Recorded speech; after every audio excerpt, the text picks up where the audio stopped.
Donc, par rapport à la journée d'hier, il s'agit toujours, comme cela a été dit en introduction, des compétences d'écoute, mais d'un autre type de compétences, avec un accent mis dans toute la matinée, d'abord sur l'espace architectural, géographique, par exemple, des écoutes, et surtout sur les technologies cette fois, c'est-à-dire sur les appareils ou les instruments qui servent aux écoutes. Donc nous allons commencer avec Anthony Pequeux, qui fait partie d'un laboratoire du CNRS mentionné hier, le Cresson, et qui est chargé de recherche au CNRS, qui appartient à l'équipe donc Cresson de l'UMR 1563 dans nos codes, ambiance architecturale et urbaine, le Cresson étant un centre de recherche, le centre de recherche sur l'environnement sonore et urbain. Il est co-directeur en chef de la revue internationale Ambiance et membre du comité de pilotage du réseau international Ambiance, donc une notion importante. Il a d'abord travaillé sur le rap, c'est comme ça que je le connaissais, avec plusieurs publications sur ce sujet. Et puis, dans ses articles récents, j'en retiendrai deux. Un article publié en 2013 sur Austin, la perception et le son en ethnographie, dans Ethnographier les sens, et un autre très récent en 2014 qui s'appelle Tordre l'attention, ajustement perceptif en situation. Son exposé, dont je rappelle le titre, Lire la rivière, technique instrumentée d'écoute d'un torrent de montagne, m'a particulièrement intéressée et je lui donne la parole. Merci beaucoup. Donc vous avez une demi-heure pour parler et nous aurons en principe 10-15 minutes pour échanger. Merci beaucoup pour cette présentation et merci André pour l'invitation. Alors au risque de décevoir un petit peu, c'est vrai que quand j'ai donné mon titre et mon résumé, c'était un petit peu avant d'avoir fait la recherche en question. Donc il y aura quelques modifications, et notamment par rapport à la question des technologies et ce que j'ai annoncé comme instrumenté dans mon titre, qui va essentiellement, les instruments en question vont être essentiellement les oreilles et les yeux, et également quelques cultures professionnelles, mais ça ne va pas être des technologies au sens strict. Donc voilà, je préfère l'annoncer tout de suite. Donc dans cette communication, je vais viser à rendre compte des écoutes familières d'un torrent de montagne, le Vénéon, qui est situé dans l'Oisans, en Isère. Par écoute familière sont désignées les différentes formes d'écoute qui, à des titres divers, activités professionnelles, demeures à proximité, etc., qui, à des titres divers, sont indexées à des expositions sonores prolongées à cette présence continue que peut représenter un torrent de montagne. Donc les éléments que je vais vous présenter aujourd'hui sont issus d'un projet pluridisciplinaire reflétant des préoccupations communes à des collègues qui sont aussi bien sociologues, géographes, architectes, philosophes, hydrologues et spécialistes en traitement du signal. Donc des préoccupations communes autour d'une thématique générale qui a pour titre « Ausculter l'environnement ». Donc ça renvoie aussi à certaines perspectives d'hier, je pense à l'exposé notamment de Mélissa ou de Anna, où ce terme d'auscultation avait déjà été utilisé. Donc je le disais tout à l'heure, le terrain principal de ce projet, qui est la vallée du Vénéon en Oisans, a été choisi du fait qu'il faisait déjà l'objet d'investigations de la part des hydrologues et des spécialistes en traitement du signal, à savoir des mesures acoustiques subaquatiques pour EDF, qui possède de nombreuses installations d'énergie hydraulique dans cette vallée. Pour eux, pour les hydrologues et les spécialistes en traitement du signal, les problèmes à résoudre concernent d'une part leur capacité à rendre partageables des alertes sonores autrement que par des représentations visuelles de type sonagramme. C'est-à-dire qu'ils recherchent un langage qui ne soit pas celui du spécialiste du son, mais du spécialiste de la rivière, de sa rivière et de son écoute. Et d'autre part, autre problème à résoudre, c'est comment, à partir de ces écoutes habitantes, informées, comment rechercher de nouveaux critères pour leurs propres investigations en hydrologie et en traitement du signal. Sur le terrain, 2 phases différentes ont ponctué notre investigation. La première plus ethnographique et la seconde plus hydrologique, même si des croisements se font à chaque fois. Je vais essentiellement rendre compte de la première, basée sur une enquête qualitative, tout à la fois ethnographique et sonore, voire d'ethnographie sonore, au bord du Vénéon. C'est-à-dire cherchant à la fois à ausculter, à comprendre les sons du Vénéon, et à se laisser guider dans cette compréhension par les principaux intéressés, les habitants et les professionnels qui y sont exposés toute l'année ou presque. Alors il faut savoir quand même que la vallée vit selon une certaine saisonnalité, puisque le lien avec le bout de la vallée, la Bérarde, n'est pas assuré l'hiver. La vie tout au long de l'année ne se déploie que jusqu'à Saint-Christophe en Oisans, si vous voulez. J'ai là une carte qui sur le PowerPoint ne rend pas du tout. Mais si vous voulez, la Bérarde, donc c'est le bout du bout de la vallée, pour les voitures du moins, n'est donc pas reliée en hiver. La vie s'arrête à Saint-Christophe-en-Oisans, qui est à peu près au milieu de la carte. Le premier village de cette vallée est en Bourdaru, que vous voyez tout en bas. Et donc un petit peu plus en bas, on a Bourdoisan qui est juste à côté.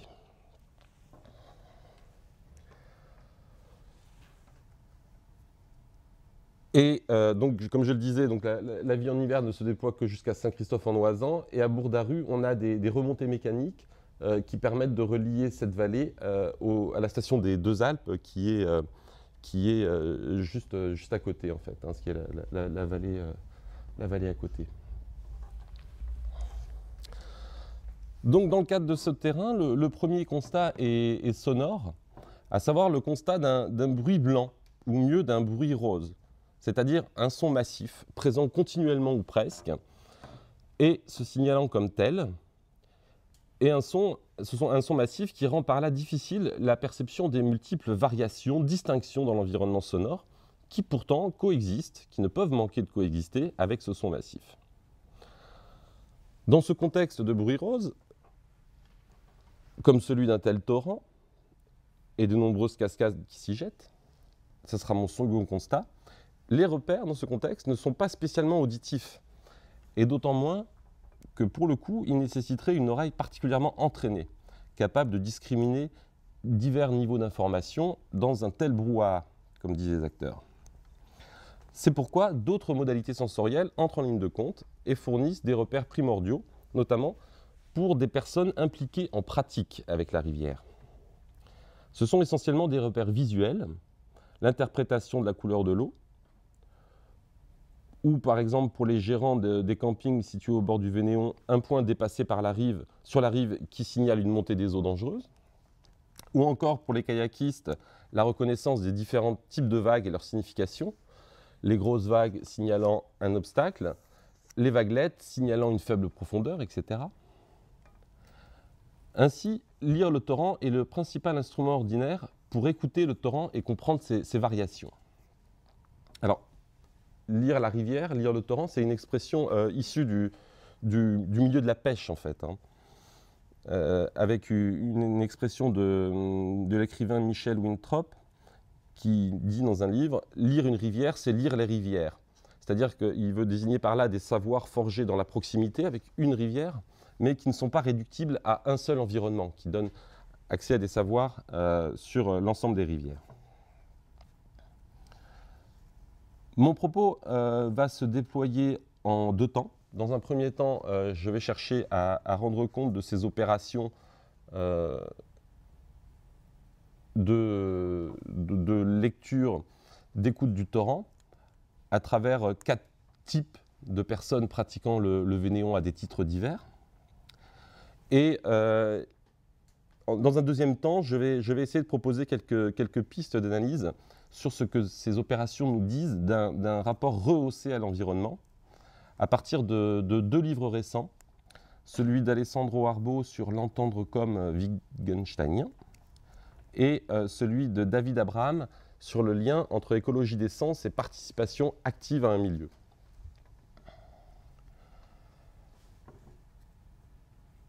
Je précise que ce travail est vraiment en cours. On a commencé nos investigations au mois de juin et elles sont évidemment toujours en cours. Le projet sur lequel on travaille, c'est un petit projet d'1 an, hein, donc c'est vraiment des petits projets flash. Donc voilà, je précise vraiment que ce travail il est en cours et donc toutes vos remarques, suggestions seront bienvenues. Donc, dans ce premier temps, je vais vous présenter 4 types de lecteurs, auditeurs du Vénéon. Alors, il y a évidemment dans toute la vallée de nombreuses pratiques variées qui ont un rapport plus ou moins étroit avec le Vénéon.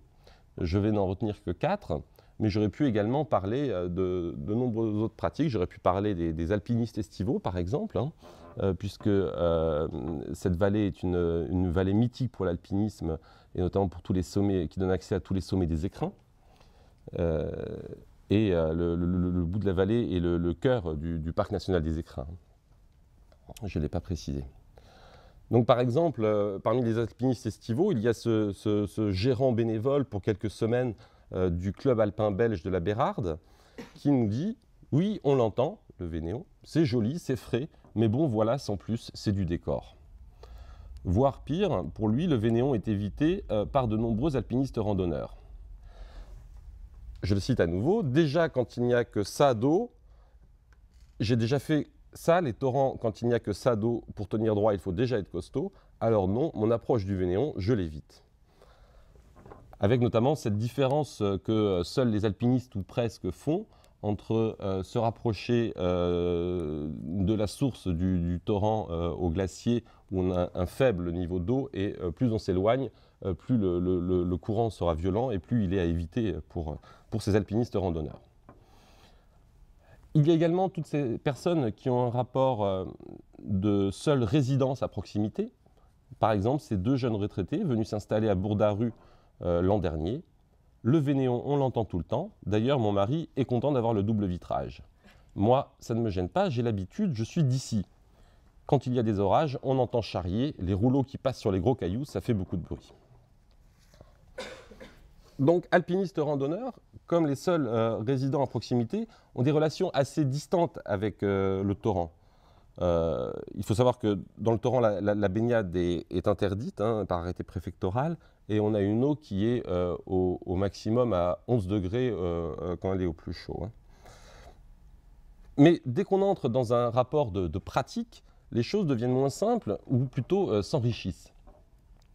Par exemple, avec Marie-Claire, la cinquantaine, qui est gérante depuis 24 ans du club de sport d'eau vive du Vénéon, ce qui fait qu'elle vit à demeure, en camping, au bord du Vénéon, de mai à octobre. On lui demande « Et ce bruit, c'est gênant ?» « Ben non, moi j'aime bien ça. Ça berce. Non, non, c'est agréable d'être au bord de l'eau. » Donc, je vais vous présenter mon premier type de personnes impliquées en pratique avec la rivière. Ça va être une hôtelière aux étages. Donc les étages, c'est le dernier hameau avant la Bérarde. Une hôtelière aux étages pour qui l'enjeu est de faire découvrir son pays. Voilà une photo du... Les illustrations que je vais vous mettre sur le PowerPoint sont vraiment illustratives, c'est pour vous plonger un petit peu dans cette vallée, c'est le seul but parce que c'est quand même un environnement assez particulier. Donc je voulais vous mettre ces photos, mais elles ont vraiment ce seul but uniquement illustratif. Donc Muriel, hôtelière aux étages, la cinquantaine, a grandi dans cet hôtel que ses parents ont repris voilà 35 ans et dont elle a pris la suite. Elle a été obligée de fermer cette année à la fin de la saison parce que l'hôtel n'est pas aux normes. Donc si elle n'a pas d'activité spécifiquement liée à la rivière, elle en apprend beaucoup par son fils qui est kayakiste, comme elle en a appris beaucoup de son père qui lui était un pêcheur invétéré. Donc son hôtel en bord de route est à moins de 100 mètres du Vénéon. Donc là vous voyez sur la photo, en fait, l'hôtel c'est cette bâtisse que vous voyez au fond. Donc on voit qu'il est proche du Vénéon et la route passe juste au bord de l'hôtel. Alors, on commence l'entretien, on lui demande « Qu'est-ce que vivre avec un torrent de montagne ?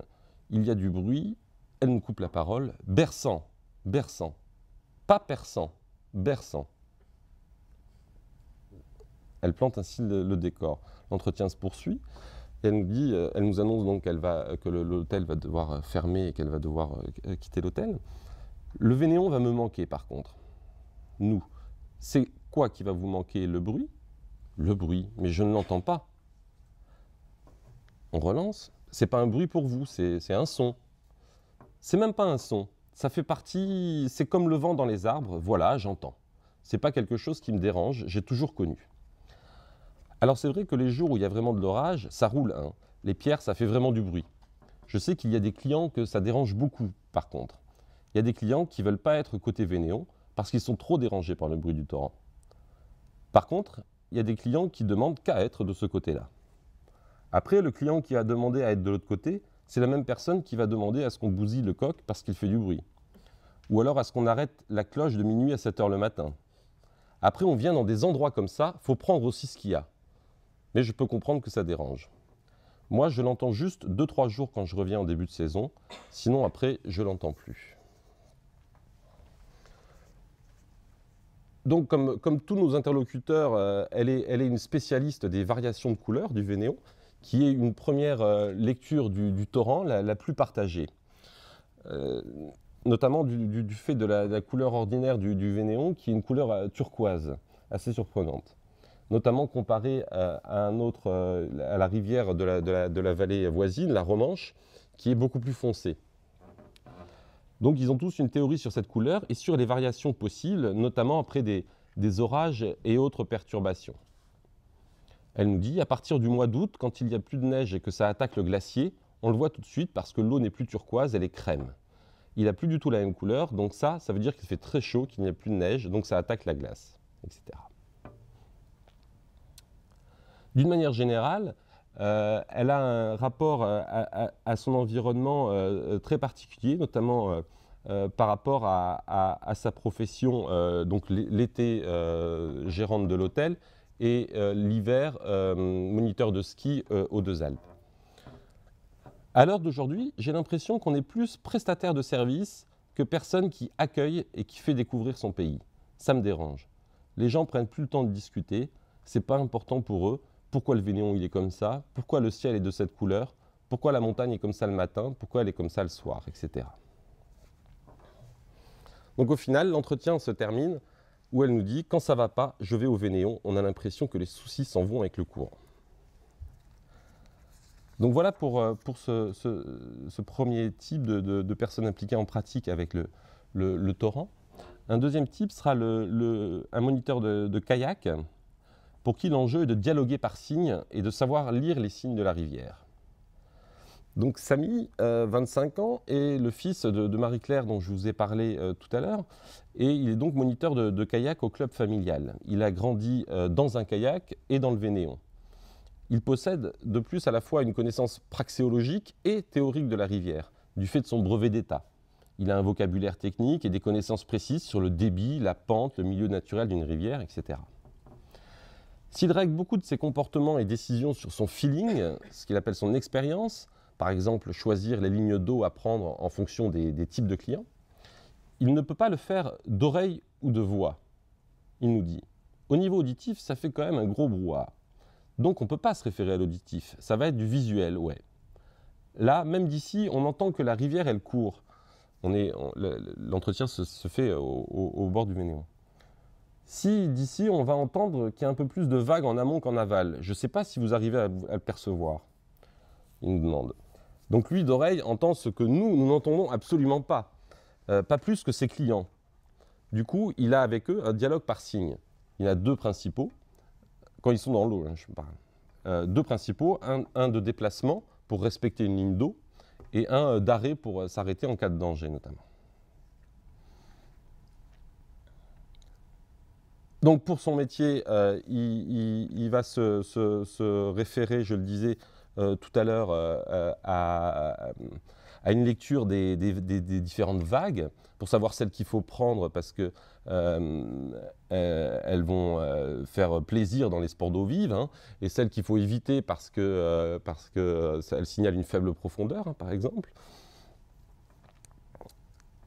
Donc il y a toute une lecture sur les vagues, le relief de l'eau. Pour lui, le bruit, le bruit du Vénéon est plutôt ignoré. Il nous dit, ben ouais, je l'entends plus. Après chaque début d'été, quand je reviens, je l'entends. JB, qui est un autre moniteur, JB qui vient d'arriver, qui ne connaissait pas la vallée, le soir, quand on est au bord de la rivière, il l'entend beaucoup quand même, lui.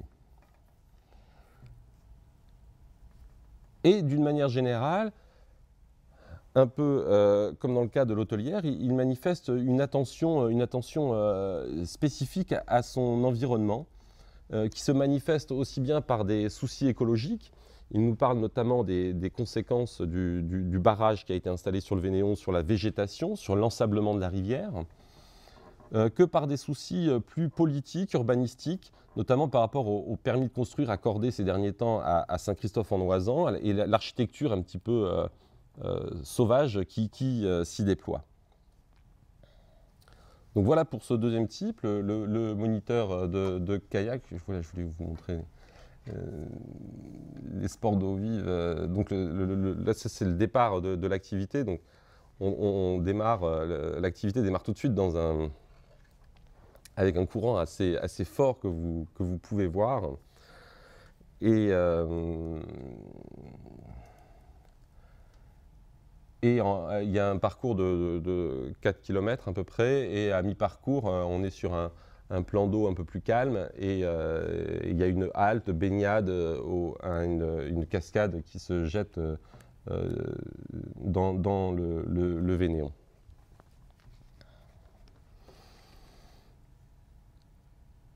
Troisième type, un garde du parc naturel des Écrins, pour qui l'approche va être plutôt une approche naturaliste. Donc Jean-Marc est tout jeune retraité de son emploi de garde du parc national des Écrins, qu'il a occupé avec passion et surtout avec une grande liberté pendant 35 ans. Il faut savoir que c'est un type d'emploi où il y a 2 réunions mensuelles à la maison du parc qui est située à Bourdoisan, et pour le reste, très peu de contraintes. Il a rempli 3 missions principales dans la vallée du Vénéon. La surveillance du respect des règles du parc, hein, vis-à-vis des chasseurs, des promeneurs, etc. L'inventaire et le suivi de protocoles sur le milieu naturel. Et enfin, l'animation et la médiation, notamment scolaire. Concrètement, il interagit avec le Vénéon au printemps pour la mise en place des passerelles pour les promeneurs et à l'automne pour leur retrait. Son secteur était le Chardon et la Pilate. La Pilate, c'est le glacier source du Vénéon, qui a presque perdu 400 mètres de front en 20 ans, puisque un des points photographiques qu'il avait institué au début des années 2000 pour la surveillance du front du glacier n'est plus d'actualité aujourd'hui.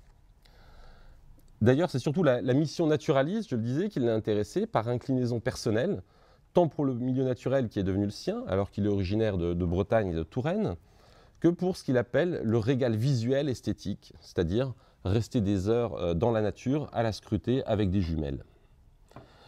Le protocole qu'il a mis le plus en lien alors avec le Vénéon et avec l'eau de la vallée a trait à l'observation des fronts glaciaires, ce que je disais à l'instant. Donc une certaine eau approchée de manière essentiellement visuelle, à partir de photos constats par exemple. Du coup, cette focalisation influence même son interprétation des orages les plus spectaculaires de la région, qu'il soupçonne d'être liée à une vidange glaciaire, c'est-à-dire à une rupture de poche d'eau. Mais cette approche est aussi indissolublement affective. Il nous dit, aller là où l'eau sort du glacier, c'est vraiment, on assiste à la naissance de quelque chose, c'est quelque chose d'intangible. En quelque sorte, Jean-Marc est un esthète naturaliste qui pratique par exemple beaucoup la montagne, mais qui se refuse à l'alpinisme pour ne pas, comme il dit, déflorer les choses, par l'appropriation d'un sommet. Si j'ai le paysage, ça me suffit amplement. Sinon, il a un rapport assez distancié avec le Vénéon, qu'il n'entend pas depuis là où il habite, c'est-à-dire un petit hameau autour de Saint-Christophe, où c'est la cascade proche qu'on entend, pas plus qu'il ne voit, puisqu'à cet endroit, le Vénéon est en retrait.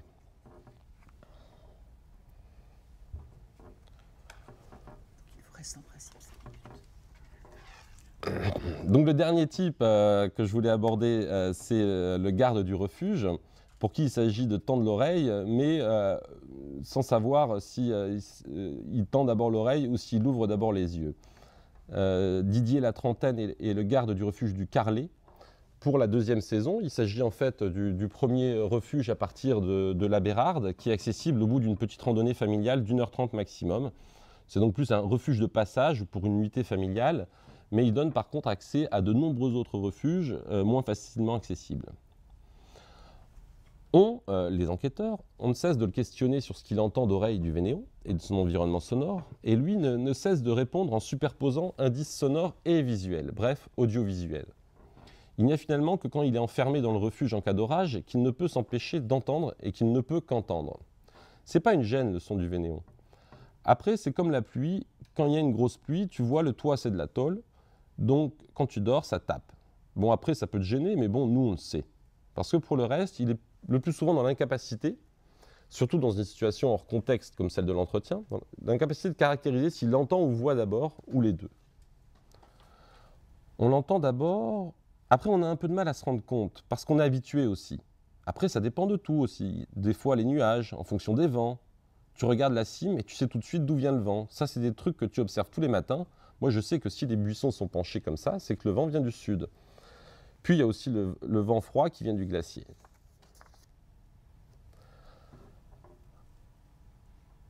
En conclusion, on le réinterroge sur le bruit du Vénéon et il nous dit « Ah bah c'est comme le train quand tu habites au bord d'une voie ferrée. Ça te fait chier pendant 1 an et puis après ton oreille s'habitue. Toi, ça te faisait chier au début ? Non, regarde, c'est pas un bruit très fort, c'est régulier. Moi j'aime bien ce bruit.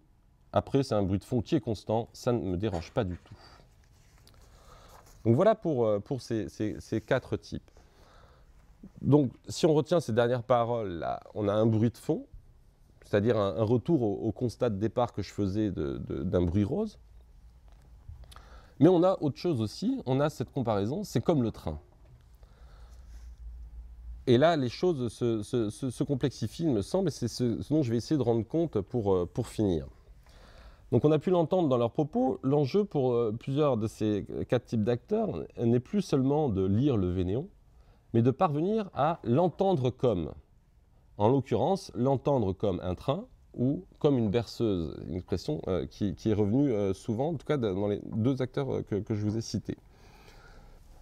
Pour montrer cela, le récent travail d'Alessandro Arbo sur les préoccupations musicales de Wittgenstein me sera d'une aide précieuse dans son livre « Entendre comme Wittgenstein et l'esthétique musicale » paru chez Hermann en 2013. Dans ce travail précis, Arbo montre la centralité pour Wittgenstein de l'expérience comme exercice perceptif.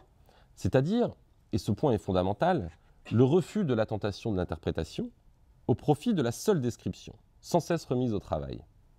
Ce point de méthode philosophique pour Wittgenstein vaut plus largement, notamment pour l'usage des sens. Et ici, notamment, deux citations centrales de Wittgenstein à ce propos. Par exemple, « Les gens qui demandent sans cesse pourquoi sont comme des touristes plongés dans leur Baedeker au pied d'un édifice et qui sont empêchés de simplement le voir. » Précisément, la description en question porte sur le résultat de l'expérience et l'un des effets recherchés est de tenter de faire apparaître l'aspect. Un aspect nouveau ou tout simplement l'aspect de ce qui est difficilement reconnaissable à première vue.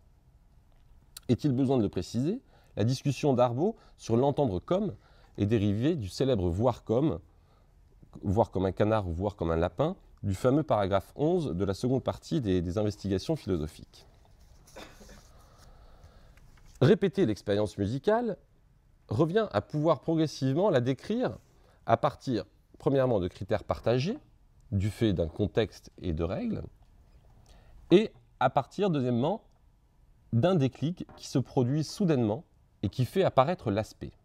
Je cite Arbo, L'apparition de l'aspect est liée à notre aptitude à parcourir, suivre et regrouper ce qu'on est en train de voir ou d'écouter. Et celle-ci est accrue par l'expérience. Cependant, l'apparition de l'aspect a lieu d'un seul coup lorsque, après peut-être de multiples tentatives, nous arrivons à voir ou à entendre. En cela, si l'entendre comme n'est pas une interprétation, il n'est pas pour autant uniquement perceptif, également en partie cognitif. Et Wittgenstein, dans le paragraphe 11 que je vous citais, nous dit qu'il s'agit de l'écho d'une pensée dans la vision. Il en résulte une situation tout à la fois intersubjective et normative qui caractérise l'entendre comme. Intersubjective au sens où l'entendre comme est un jeu de langage adressé à autrui, à qui on demande d'entendre tel passage comme ceci ou comme cela. Donc la grammaire de ce jeu de langage est la grammaire des phrases à la deuxième personne de l'impératif. Et une situation normative au sens où c'est, plus ou moins implicitement, une orientation vers la bonne écoute de ce passage. C'est là une différence avec le voir comme qui signale plutôt l'ambiguïté d'une figure, qui peut être saisie tantôt comme ceci ou tantôt comme cela, tantôt comme un canard ou tantôt comme un lapin. Ici, c'est plutôt la bonne écoute qui est visée. In fine, l'entendre comme consiste donc à concrétiser et à rendre publique l'expérience de la compréhension musicale, notamment quand quelqu'un ne parvient pas à saisir un aspect que nous considérons comme indispensable à une compréhension de la musique qu'il est en train d'entendre. Alors, entre ces aspects liés à l'écoute musicale et la situation qui me préoccupe, celle de l'écoute d'un torrent, c'est-à-dire d'un son quotidien, non musical, il y a effectivement des différences. Et pour Wittgenstein, il y a une grammaire différente. Celle des sons quotidiens n'est pas forcément liée à la saisie d'une unité comme dans la musique. Et elle est aussi plus affaire d'habituation que de déclic pour ce qui concerne l'apparition de l'aspect. De plus, il me semble qu'on peut ajouter l'absence de critères partagés, notamment sur le langage à employer pour décrire ces sons quotidiens. Ces trois différences signalent toute la difficulté qu'il y a à rendre compte d'une opération telle que entendre le Vénéon comme une berceuse. Pour aller plus loin, dire qu'on entend le Vénéon comme une berceuse et chercher à faire en sorte que l'interlocuteur l'entende également comme tel, revient à reconnaître que le Vénéon, en quelque sorte, nous parle, c'est-à-dire à faire valoir un rapport à l'environnement rehaussé. Et là, je m'appuie sur le travail de David Abraham, tout récemment traduit, Comment la Terre s'est tue pour une écologie des sens, qui est paru cette année à la Découverte. Abraham est intéressé par ce qu'il appelle l'entraccordage des sens humains à la nature environnante, lié à un mode primordial de perception-participation. Alors je ne vais pas être aussi long avec ce travail qu'avec l'entendre comme wittgensteinien. Je veux juste souligner la perspective générale d'Abraham et son lien avec mes préoccupations. Par exemple, on peut le lire, je le cite, « En niant que les oiseaux et les autres animaux aient leur propre style de discours, en affirmant que la rivière n'a pas de véritable voix et que le sol lui-même est muet, nous étouffons notre expérience directe, nous nous coupons des significations profondes de nos mots, séparant nos paroles de ce qui les porte et les nourrit. » Je m'arrête sur Abraham parce qu'il faut vraiment que je conclue maintenant. Oui, ça va, mais si nous voulons échanger... Oui, c'est ça. Mais c'est important que vous alliez au bout de... Voilà. Par là, entendre comme intervient comme un déclic, après de nombreuses scrutations, auscultations de notre environnement, ce qui dénote, il me semble, d'une participation plus intense à cet environnement, plus symbiotique. On peut aussi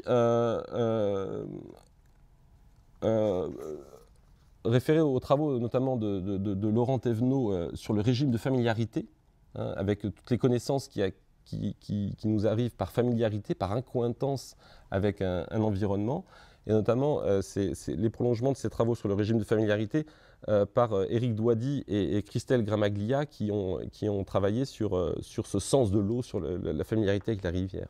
Travaux très intéressants. En tout cas, je vais conclure sur cette idée d'entendre le Vénéon comme une berceuse, hein, qui ne se réduit pas, selon moi, à une seule habituation. Finir par l'entendre comme une berceuse, voire chercher à s'en convaincre. Mais cela inclut toujours aussi une attention au double sens de perception et de care. Bref, d'une perception travaillée qui est aussi une attention morale. Et là-dessus, je renvoie aux travaux importants de Sandra Laugier sur la question. Également, une perception adressée, et notamment adressée à nous, enquêteurs, dès que nous employons le mot bruit, mais aussi à tous ceux qui utilisent ce terme, qui se plaignent du son du vénéon, ou du son du coq, etc., des cloches. Bref, tous ceux qui ne veulent pas, comme le disait l'hôtelière, prendre aussi ce qu'il y a dans des endroits comme ça. Donc on voit bien là le double aspect normatif et intersubjectif. Il s'agit de nous convaincre.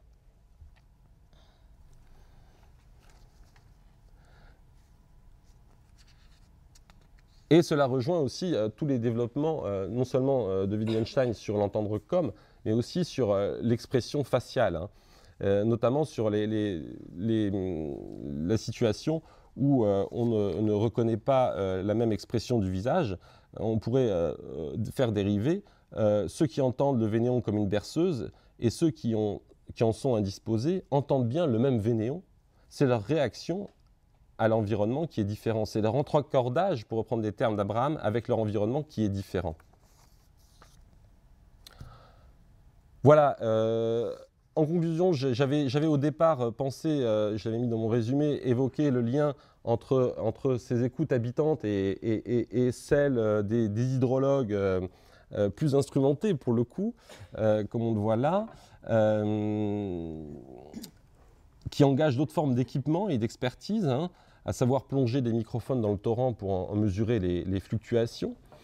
J'en ai pas le temps et j'en aurai pas trop les moyens parce que le terrain à ce sujet a lieu la semaine prochaine, mais elles ont au moins un lien, elles s'intéressent mutuellement, ces deux formes d'écoute, les unes aux autres. Ce qui rappelle notamment l'urgence de dépasser les clivages savoir profane, savoir expert, etc.